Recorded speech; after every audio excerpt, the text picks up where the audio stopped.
from digital point of view, your online reputation is probably more critical than anything else. Typically what happens these days is that family would go on Google first, simply to Google your brand name, just to check out, are you legit?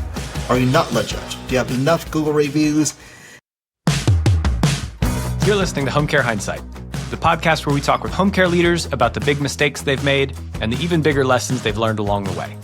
I'm David Knack, head of sales here at Zingage, and I've built a career on the idea that we learn a whole lot more from our mistakes than from our successes, which is great because I've made a lot of mistakes. I've gotten to know some of the leaders in this industry who've built amazing businesses and are super well respected. So I thought it'd be fun, instead of asking them about the great things they've accomplished, to have them tell the story of one of the biggest mistakes that they've made and how that mistake changed their thinking and the way they run their business.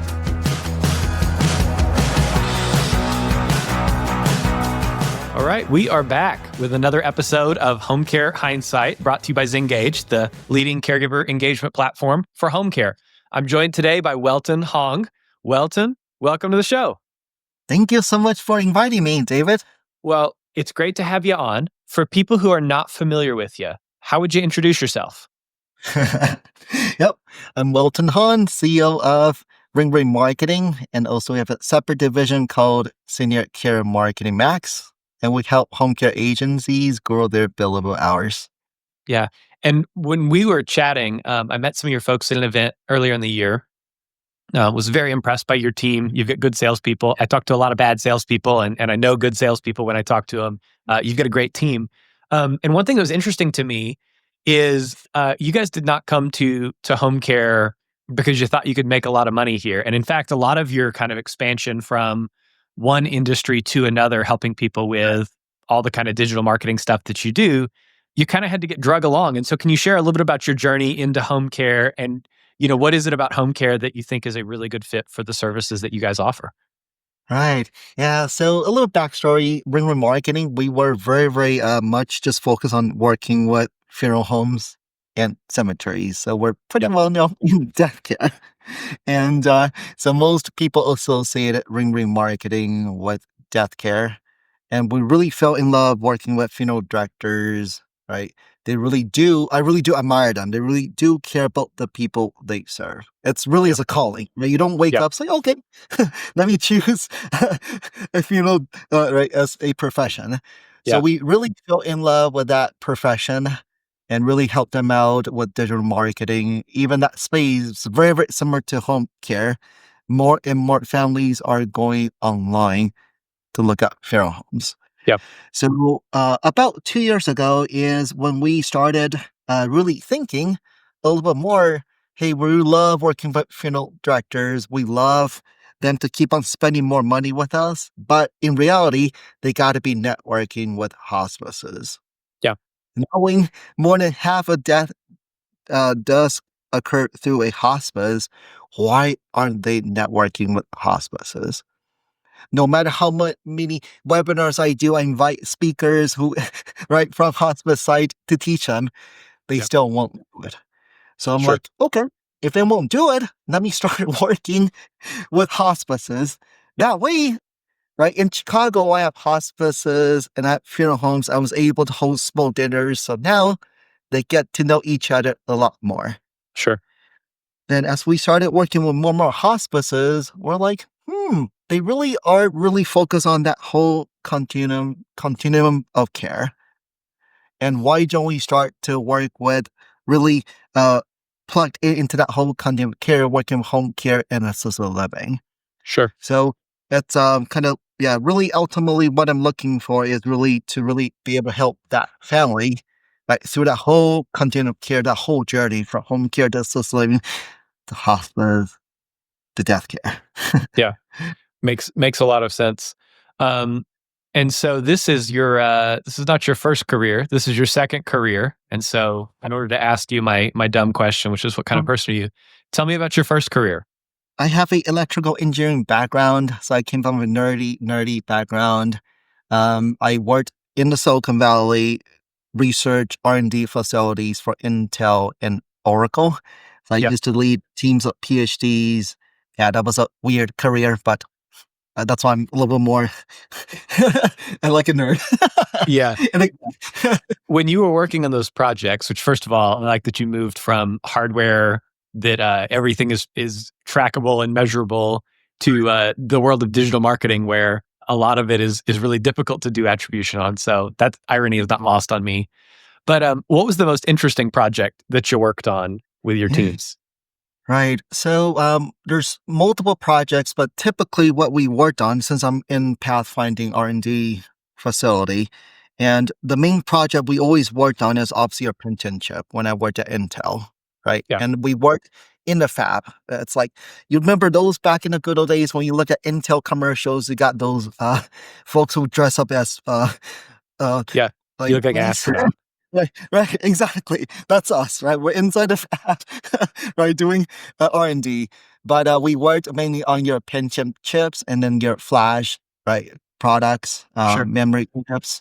And it's just kind of interesting to really, they tend to hire a little bit younger Yeah. folks out of college, right from their PhD program and then start training them up. And I would say it's very, very interesting to be working with those who are, oh, everybody is like super high caliber. Everyone's Yeah. just like, right, you got MIT, you got Caltech, like all the brightest folks there. But the most interesting there, the culture is everyone, Intel's a little bit different culture, is everybody gets to voice their opinion. It's not, remember it flat, it's not like a lot of organization go in, everybody sit there and listen to what the, whoever is the highest ranked there. Sure. Everybody is able to speak up because everybody's talented. Yeah. Yeah. Yeah. Very egalitarian culture. Uh, you know, no, this is how it's always been done, but very much like culture of innovation and always making good changes. Mm. Very good. Welton, you have had more than one successful career, but I don't bring people on the show to talk about where they've been successful. Instead, I bring successful people on the show to talk about the big mistake they've made in their career and how it changed the way that they think about their business. So, what's your big mistake? Too many. Way Got it. too many. So Okay. obviously it really varies based on the business cycle when you're small, right, as you continue to grow. But it always comes down to one thing, which really is these days my mentality is a little bit different, is who, not how. So let me explain that a little bit more. So when it was just me, obviously it's just me doing everything.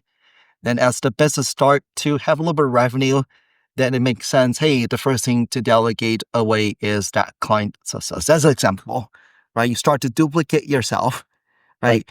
Well, these days, I'll give an example. We have about 135 employees already. We got sub teams. We got a sales team. We got marketing team. We got fulfillment team. Bunch of different teams, right? Yeah. So I was able to duplicate myself across all these different teams. Sure. But man, I'm still working like tons of hours, still tons of hours. Again, that's what owners do.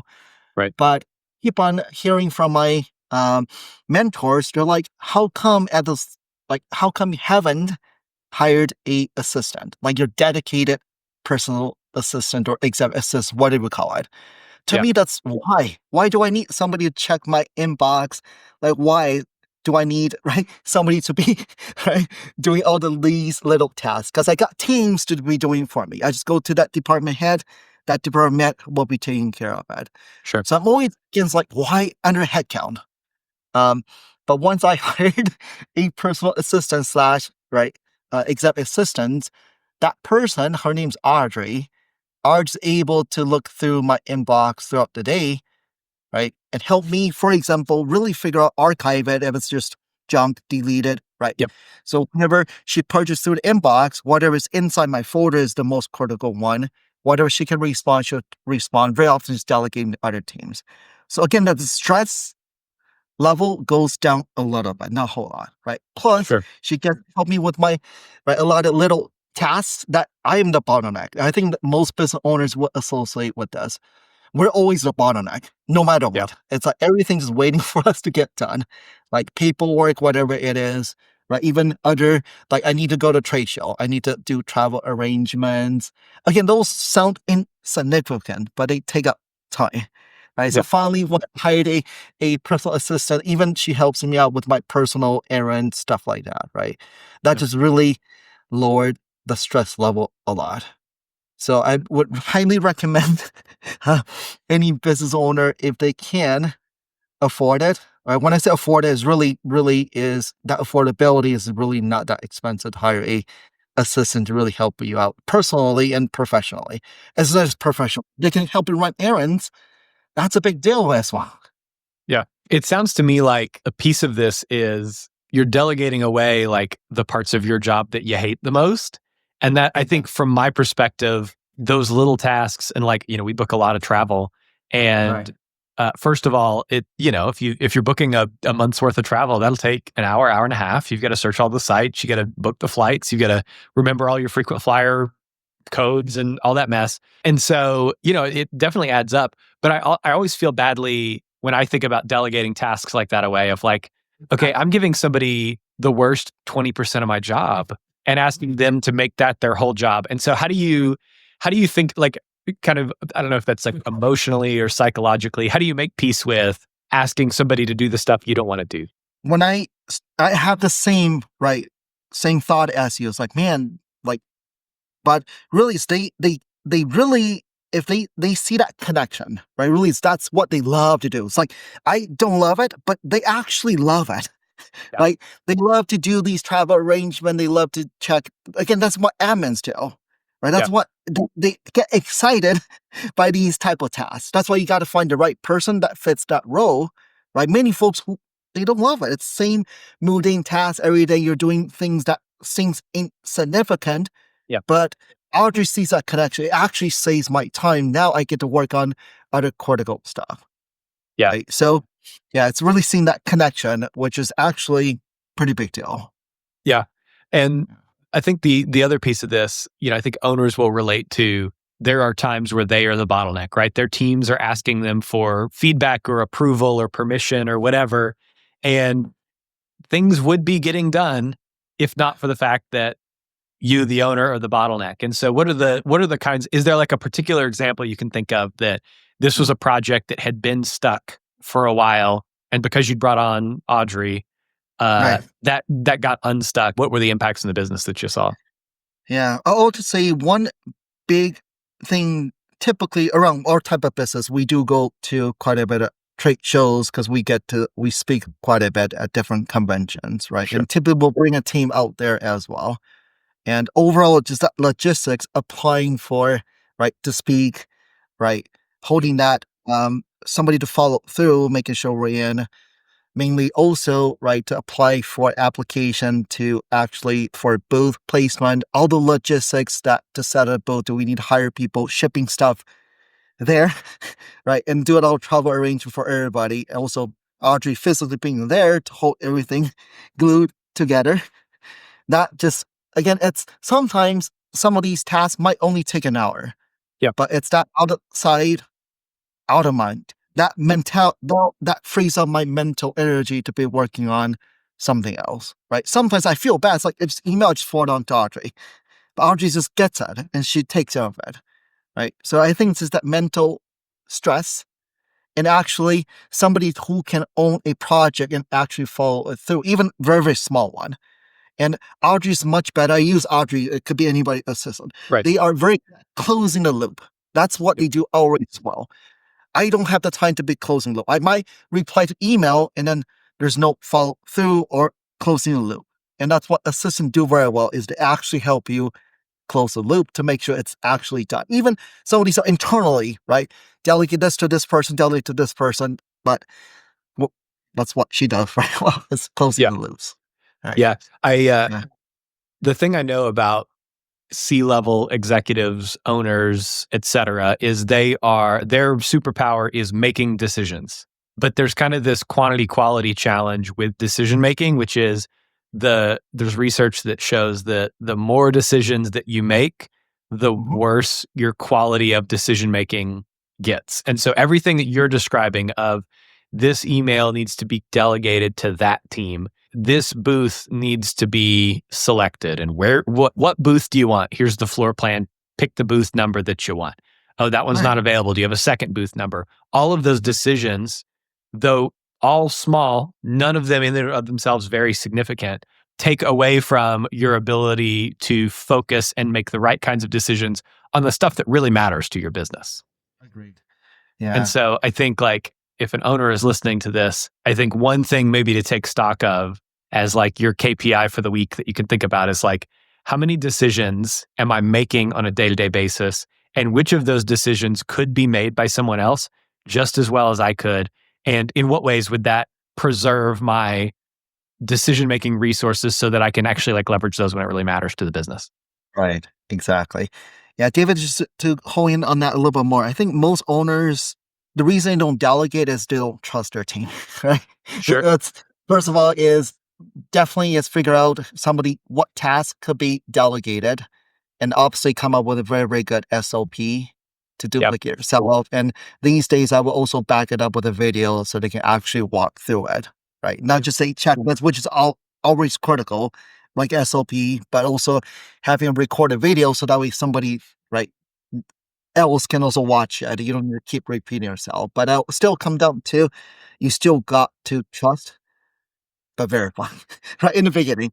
As some delegate, and there you go, and then they get upset. How come things are not done well? Yeah. It's still that trust, but verify. You still got to be verified. Yeah. I think like that balance is hard to strike because I think we're, as people, we just pendulum swing so bad, right? We've been hanging on to these tasks so, with such a level of possessiveness. And then finally we let them go and we push that bowling ball on the string as far away from us as possible. And it leaves for a while.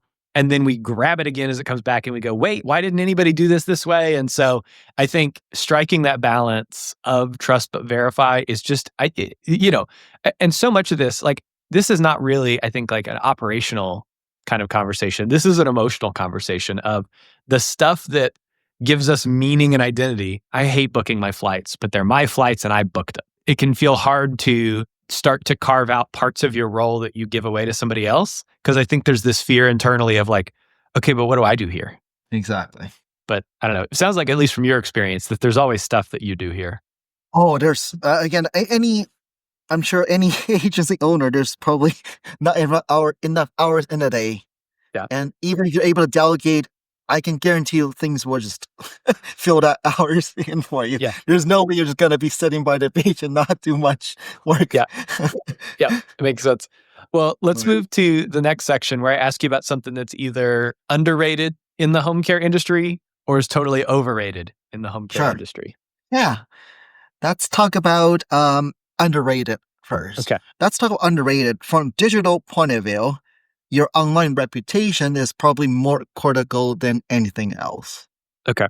What I meant by that is most likely, even if that family was a referred right source, they came highly referred by another family.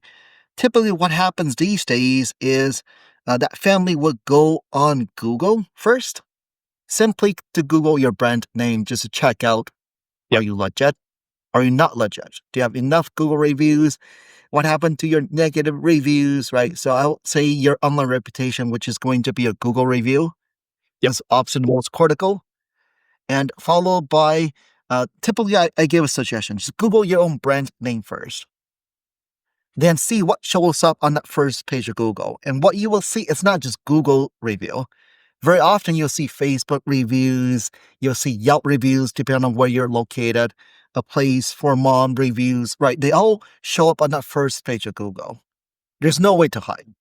So if you only, again, I totally agree, just you got to make sure you got a lot of good Google reviews, but you kind of ignored Facebook, Yelp reviews, if people to leave reviews there. And that's you got a lot of reviews on Google and you got 3-star overall rating on Yelp. Now, family see it. It's like, that's what's going on here, right? So I'll say most agencies, if they don't have, I will still say generality, compare other industries. Other industries, you can see they got a lot of reviews. If you look at Sure. plumbers, HVAC, right? There's some businesses out there like plumbers, they don't even need to advertise, period. They don't need to. Because there's got so many reviews. People just trust them. They go on Yelp, they go on Google, they do like search, they look up the most highly rated, right, plumbing company, they just call. And Yep. that's the same thing is most home care agencies, they haven't really jumped in a whole lot into gathering reviews. So I'm an agency owner, and I want to know first of all, do I have enough Google reviews to matter? Right. What's that Right. number? So David, I actually think that's a very, very interesting and tricky question. Okay. My deep answer is always very simple. First of all, is to look up how many reviews your direct competitors have. Yep. So I'd say your competitors have 20, 25, 30. What you need in the beginning, I'll say in the beginning, is to at least you gotta have a few more than they do. Sure. But ultimately is you shouldn't be satisfied with that. You gotta have a wide margin. Yeah. If you have 30, you have 60, again, as a family, to me it's no brainer to call you first. We all do Right. that. It's like, right, if you're looking for plumbers, like auto repair shop, we all do that. We look for the one that's highest ranked, I'm sorry, most heavily rated, and we call them first. So that's a tricky question. Is look up your competition first and see how Yep. many reviews they have. And hopefully they have very little.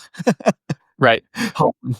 And to what extent does recency make a difference in those kind of results? Like, I certainly know how to see, like in Right. a data table, like here's how many reviews a business has in their Google profile, and here's the date of the latest review, and I can see that it's a year old or whatever.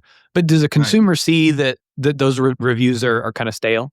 Typically, I'll say generality. Most consumers, what they typically look at is the overall review, Yep. right? I will say the quality. And typically, what they really look at is now they're going to actually read the review. But Sure. what they actually read is a negative review. Mhm. They really, and we all do, right? If we're even on Amazon, let's say we're looking for laser pen, we typically we'll look at the one that's highest rated, but we actually read the negative reviews a lot more than we read the positive ones. We're just trying to find out what happened, Sure. right? That's with that plumbing company. If nobody from that plumbing company actually responded to that negative review, you and I might think it's real. So less Yeah. so often on the recency. However, recency does matter, obviously, also from ranking point of view. Your I was Google thinking ranking. the recency Google would probably incentivize people to consistently solicit reviews and not just do a one big push one time and then never again. They definitely, especially these days, they don't love it when you just do it a mass push. And a lot Sure. of those, as they don't know whether you're bribing for these Right. reviews, are you exchanging gift cards, right, for something. So typically that happens is if you just do one major push. And very often if you do that, those reviews, they're gonna be filtered out. Because Yep. Google these days, when in doubt, they would rather just filter it out. My other question along those lines is how should somebody respond to a negative review? Very good question. First of all, is hopefully they saw that negative. Okay. Right. So that's why you gotta be monitoring your reviews, whether positive or negative. Okay. So hopefully you saw this right away. Okay.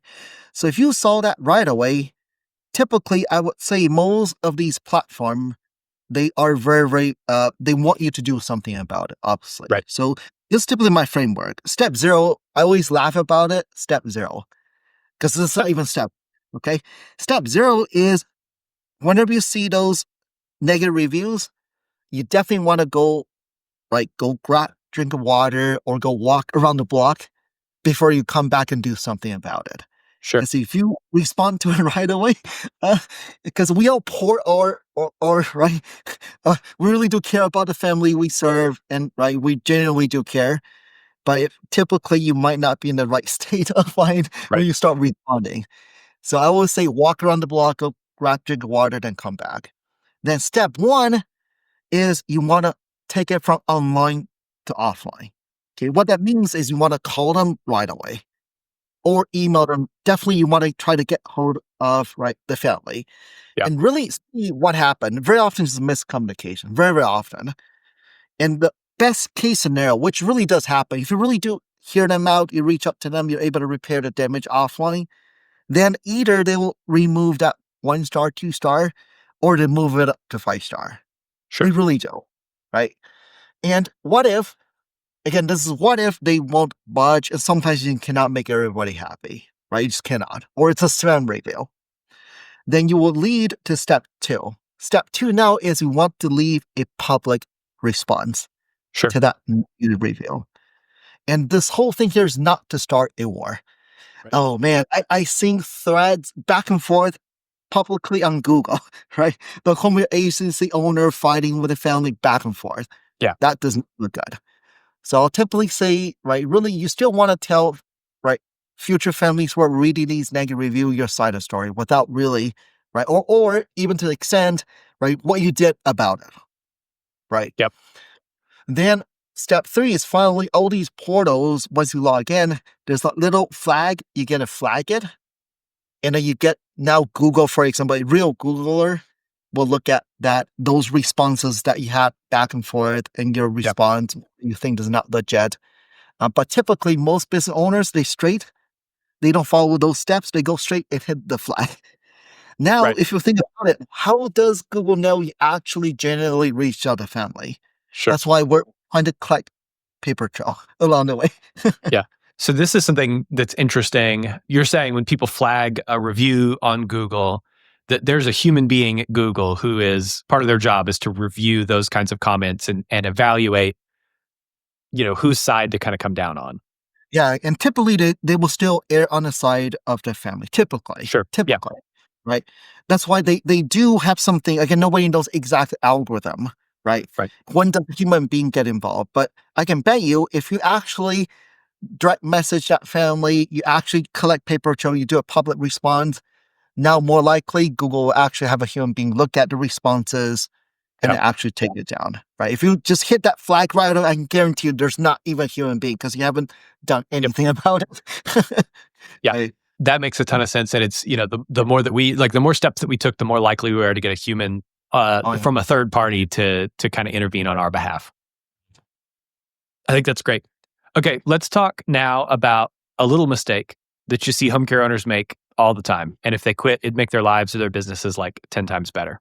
Interesting say it's going to be how they answer their phone and on. Okay. So it's overall around conversions. Okay. And what I see and hear these days is, oh, all we got are shopping calls. We got a lot of shoppers.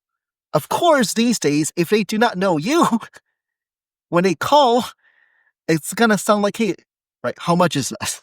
Right? Because they don't know how to get the conversation started. And typically, I found the agency owner know how to answer the phone. Typically, they do. Yep. But it's a staff that's answering the phone. They're not properly trained. They haven't role played with them on how to answer these type of questions. Yeah. So what if I do own an agency today? First thing here is I will sit down with my staff, role play with them a lot, different scenarios. And thereafter, I will actually shop them just for fun. I would have my friends do secret shopping and secret shopper and see how well they respond to these tricky questions. Yeah. Right? Their phone's ringing. Their phone's ringing. They just don't know how to convert those type of so-called shopping calls into a set. Yeah. Give me an example of like the easiest objection to solve for, but that, the owner's good at it, but their staff typically is not so good. Yeah. Typically, I'll say most generally as people just call in, how much is this? Typically. Sure. Typically. Yeah. And the whoever's answering phone, they will just blur out, oh, we charge $35 an hour. I'm making this up, right? But Right. owner knows to start having a dialogue. Hey, tell me a little bit more about, right? They're going to have a light discovery call to get the conversation going. Because who knows, what they want, right? That's just a conversation starter. So they're much more comfortable in having dialogue and they know ultimate goal is to turn that into assessment, right? Yeah. I think one of the things that's hard if you're answering the inbound call, first of all, you're focus switching, right? You are not just sitting there staring at the phone, waiting for it to ring. You are solving 3 or 4 problems at the same time. And then the phone rings and someone says, hey, how much do you guys charge an hour? And you just, your knee jerk is to just tell them. I also think there's this feeling, and it's totally artificial, but I think there's this feeling of, oh, this is a very time sensitive conversation. And so I would guess one of the things that people do well is to actually like slow down that conversation. But I'm having some trouble thinking through like what the script is that somebody could say when they answer that phone to buy themselves enough time and buy themselves a couple of questions without sounding like they're being evasive and like they don't want to share the price. Right. Yeah, I would definitely try to just really genuinely ask them, "Hey, can you tell me a little bit more? Is Sure. this for your mom? Can you tell me a little more about mom's situation? Right? Why Yep. you're looking for home care?" Just kind of get a few dialogue going to make even them more comfortable, right? Yeah. Because they don't know. They just generally don't know when they call in. I think there's also, we do a thing where we assume probably the same sort of level of competence and literacy in home care as Mhm. we have. And I, compared to the general population, am an expert in home care. Compared to a home care agency owner or many of their staff, I don't know anything. And I think there's this assumption of like, okay, they know how to buy home care and they have made a decision, but it all just comes down to price for them. Whereas instead, like in most cases, this is the first time they've ever shopped for home care. They don't know what they're doing. They're Nope. probably scared. And so I Right. think like having some, and this almost comes back to like some ICP training of what is our ideal client profile when somebody makes a call to us and they're looking for care for a loved one, like, Right. what are the kinds of things that are unsaid that they have going on in their day to day and that we can help? Because if you think somebody wants to call 15 different home care agencies and get all their prices and make a decision that way, that is not what anybody wants to do. What somebody wants to do is call, be immediately put at ease, have their anxieties spoken to without being directly confronted, and like have a trusted partner that can solve their problems for them. Right. And actually seeing some home care agencies, they have a intake sheet. They will start Sure. writing, taking notes down, and there's some questions there. So there's a little more conversational dialogue. They can start just right doing their mini intake in the Yeah. beginning. Obviously, you don't want to be dogmatic about it, No. right? You want to be kind of collaborative and make sure that there's some give and take. But I do think this kind of fact finder kind of checklist can be really helpful, especially if you've got folks in the office who are answering the phone, who are not born salespeople, to give them a little bit more confidence as they're having those Right. conversations. Right. Yeah, most aren't. Yeah, I think that's really good. Anything else that you want to say about answering the phone? I think this is such a critically important issue, and it's one that I think is really overlooked. I would typically say most, again, I'm just generalizing, right? Sure. Compared to those that do very well, is they don't have a good CRM system in place. What do we end up calling that CRM system, right? Is those leads, not all of those leads are going to be outrageously hot. They might just call Sure. in and start gathering some information, right? But what I see is most of those, they just let them go without gathering their information, even get an email, put it into a CRM system, Yep. start to fall, right? And have a good email drip system in place or some type of sequences in place with direct mail, calling, right? Email to continue to nurture those because not everybody is ready to have an assessment, right? Right. Someone's really, it might be like 3 months later Right. before they need service. Yeah, I think the buyer journey in home care that is very common is I have it's very hot. We've had an acute thing happen, some kind of health event, and mom is being discharged from the hospital tomorrow, Mhm. and Right. we have got to get some care in place. And I think there's a lot of agencies that convert those kind of calls into clients, and that's very doable. I think the challenge is when maybe there's kind of a little bit of a health scare, or people start to get a little bit proactive with their planning. And again, I don't know this to be true, but my assumption would be that those types of leads, while the sales cycle is slower, while it takes more work to nurture them into becoming a client, I Much would longer. guess that the like average revenue for those clients is probably a little bit higher. What have you seen in your experience there? Yeah, so there's a rule of thumb. I'll just talk generality here. 8% of the leads that do call in, they're gonna be hot. There's Yeah, hot, right? 8%. 8%. Then other right. The other 92% is where you don't know. Yeah, So I'll generalize. 8% gonna be hot. 50% will never buy from you. yeah, There's never will. Okay. sure. 42% is the biggest bucket here remaining that most home care agencies totally ignore. They're not nurturing those leads. They're not following up with them, right? That's really where the gold mine is. Yeah, If you know how to convert your phone calls, better if you have a CRM system to continue to nurture those leads. Naturally, right? Everything should go up then. Yeah. What's the kind of content that you see? Because like if you're going to put them in the CRM system, you're going to continue to nurture them. You have to have like a reason that you're reaching out. Hey, I'm reaching out to share blah blah blah. What Right. are the kinds of content that you see that delivers good value to leads that are in the funnel and continue to kind of nurture them and keep them warm? Right. So very interesting here is our friend. His name is ChatGPT. Yeah, sure.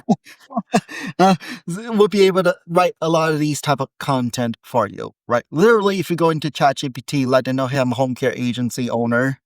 My meet, right, we serve X, Y, and Z demographics. These are ideal clients. I need to come up with 5 email sequences to be right sent out to our clients in the email drip campaign. We're going to do this live, actually. Let's But man, because a question all the time that I get is, what are ways that I can use AI in my business? And there are oh, so many different ways, and there's a lot of bad ideas, and there's some good ideas out there. And so, I'm actually here's my favorite: is imagine you're a home care owner mhm, who provides private pay services mhm, to seniors. mhm, Uh, when you have leads call in who are not immediately in the buying window. Fill in any details here that you think. I'm going to try and talk and type at the same time on a podcast. This is great radio, by the way. If you're not watching this on YouTube, you should, because this is actually a oh valuable yeah. exercise. Who are not immediately in the buying window. Um, what are 5 emails you might send them over the next how many weeks or whatever? How many weeks should we do here over the next? Yeah, 1 a week, so 5 weeks. Yep, 1 per week. Uh, that would What's the outcome we're looking for here? Yeah, that will continue to nurture them to eventually call us for an assessment. Great. Typing sounds not put in post production. All right, wonderful. So we got week 1, week 2, week 3, week 4, week 5. Um, and I'm over my skis here because I'm a B2B sales nerd, so I'm business to business kind of nerd. So some of the things that I share here may or may not actually be that useful for B2C, but I think that the principles are going to apply. When I look at stuff that ChatGPT spits out in terms of um, email content, my biggest complaint is that it's a windbag. It is effusive. It Right, says way too many words and not enough substance. My advice for writing emails, and we could actually prompt it to redo some of these emails, is shorter right, subject lines. You want this to look like the kind of message that they'd get from a friend, not from a right, sales outfit. Uh, also, people have short attention spans and do not have a lot of time to look at your emails. And so line breaks and no commas. Anywhere there's a comma, make that 2 sentences. And so as we look, right, I'm just going to read this first one. Hi, Welton. Thank you for reaching out to us. We understand finding the right care for a loved one is a big decision. We're here to help you guide you every step of the way. At our company, we specialize in providing compassionate private pay care for seniors tailored to your unique needs. Whether it's help with daily activities, companionship, or specialized care, we're here to create a plan that fits your family's need. Feel free to reply to this email or give us a call if you have any questions or would like to explore options. We're ready when you are. Weldon, I have some thoughts on this, but how would you change this email? I, me personally, this is me. I'm a marketer. I typically Yeah, like to add a little bit more, just from a nurturing point of view. Nurturing sequence is to add value. This is not yeah, adding a whole lot of value to yep. them. So I would actually, first thing is I'm going to identify what the problems are, right? That's it. I identify 3 problems that, right, these families are generalizing 3 major problems why they need home care. So I'm going to write 3 emails, for example. One email talk about their pain points, then have an email that responds to that pain point, Yeah. right? Why do you Give me need an example of one of those problems. me personally, for example, right? Mom needs a little bit care because I have to go to work, right? Yep. right, right. That's one situation where we need right to really. That's one problem where mom needs some companionship while I'm at Hmm. work for a few hours a day, right? So maybe Perfect. right. content around that, right? Yeah, the adult child who Yeah. needs to go to work, but mom still needs care. Yeah. Can you rewrite email 1 around this problem statement Mhm.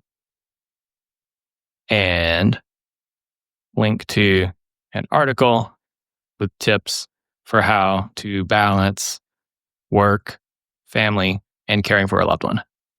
Love it. Let's see how this does. We're doing this live. We have no idea if this is going to go well or not. Um, yeah, I think this is better, right? We're headed in the right direction. My advice with AI is people are getting more and more perceptive to what I call AI slop, where Yeah. obviously somebody just dumped some stuff in ChatGPT and said, yep, that's what I'm going to send out to my prospects. I got one of those the other day and it just made me sad. And so use this as a good starting point. Pick and choose from this. Be an Yeah. editor and have this be your really, really bad staff writer that you've just hired out of college. Um, but yeah, just to give the audio listeners, again, this I is love it. awesome radio. I'll probably never do this again. Oh no. No, this has been fun.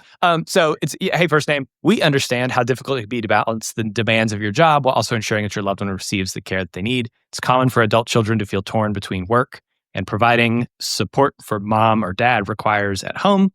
At our company, we specialize in providing compassionate in-home care that can ease this burden and give you the peace of mind you deserve. Already, that is like 50% better Wow. than the previous email. Oh yeah. Oh yeah. I do think, Welton, that like as a marketer, like this is a saying we use, and it feels a little crass because we're talking about providing care to loved ones, but money follows pain. People live so much in anxiety about whether or not they're making the right decision. But if they trust that you can solve the problem that they're experiencing and the thing that keeps them up at night, that is the kind of thing that people will allocate resources and money and make a decision about. And Oh so yeah. I really like the idea of leading with, what are the challenges that people like them? Do you have stories of specific people? Susie was really stressed because mom was, had fallen twice in the last month.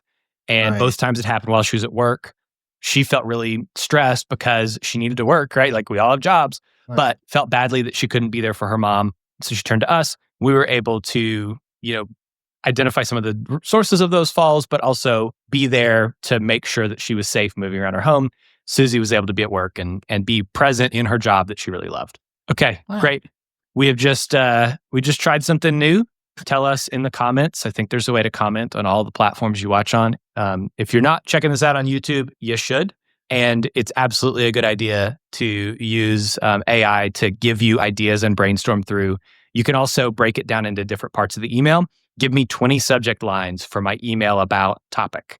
Give me I just want one sentence at the beginning.